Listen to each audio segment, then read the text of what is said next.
So this is typical what we're going to be looking at here, not only in just New Bern, but parts of Down East Carteret County, Harlow, Jacksonville area, Southwest Onslow, where you can see we've just got people just in their stores that, back on Wednesday and Thursday were completely open. Now it's covered with mud, and it's not just, a thick mud. It's got a funk to it as well. So this is what a lot of business owners are going to be dealing with here that are near the waterfront that saw that surge come in, and it's going to be taking quite a while. You'll notice it's almost as if it was completely open, and then all of a sudden the power goes out, the water comes in, and now they're left with all this debris that they've got to worry about getting out before they can get the store back open. If you look down here, you can see just all the debris that we're talking about here, this thick sludge water-logged river mud that we've got going on here, and this is being repeated across all of eastern North Carolina with this potentially historical surge that we're going to be dealing with here, the cleanup going on for days. So I don't know if we got enough light over here, but you'll see, we've still got, beer in the cooler over here, but you had that water come up at least as high as this here, which it seems like the water mark is. So, you're looking a good, foot and a half that water came up into the businesses around here. And again, this is right on the waterfront itself, and this extended in for about another block and a half into downtown New Bern. So there's going to be a lot of areas that are going to be having this cleanup to go through. So we're at this apartment complex that is, again, right on the waterfront here in downtown New Bern. And again, this is going to be repeated all over eastern North Carolina where we saw this surge come in. But this just is an example now. I am about a 6-foot-tall guy, and I want you to see where all this debris is here on the deck here. It gives you an idea just how high that water was. We're looking at least about 5 to 5.5 feet high at the height of the storm that this was all inundated with water. So one thing you're going to notice is a lot of things that are at a place that you normally wouldn't see. We're here at the Courtyard Marriott, again, right on the waterfront in downtown New Bern. And, oh, yeah, what happens with the waterfront when the water surges? You get a boat parked right next to your hotel here.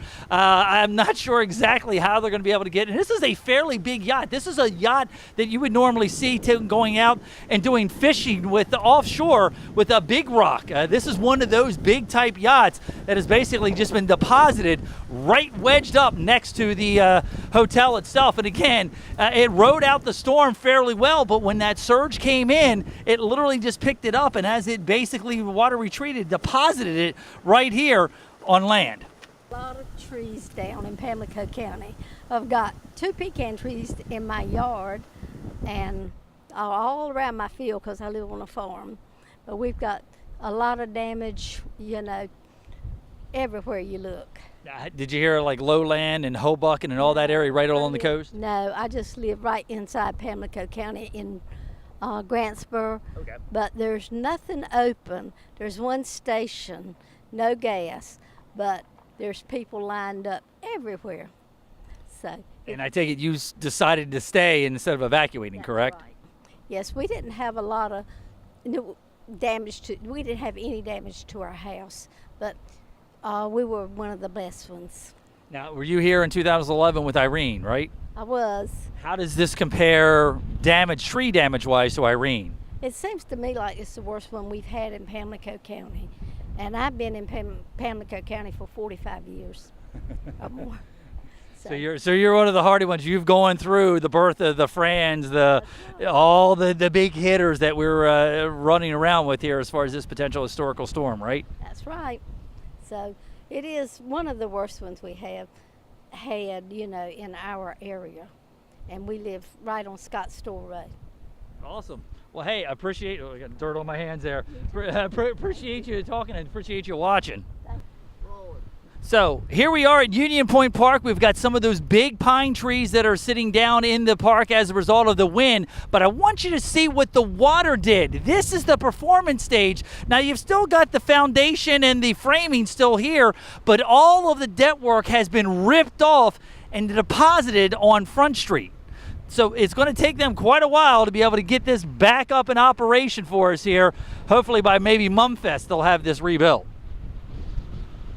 So to give you an idea of the force of the water that came in here in the middle of the night with this surge, take a look at this woman's room door. Look how this is a metal door that I'm sure was locked.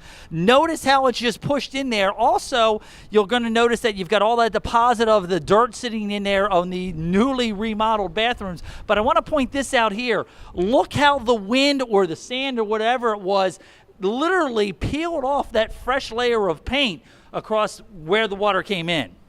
So earlier I showed you about the stage with the framework still remaining. Look where the actual stage is right here. This is just a section of the decking of the stage, and the rest of it was deposited back up Front Street itself as that water surged in.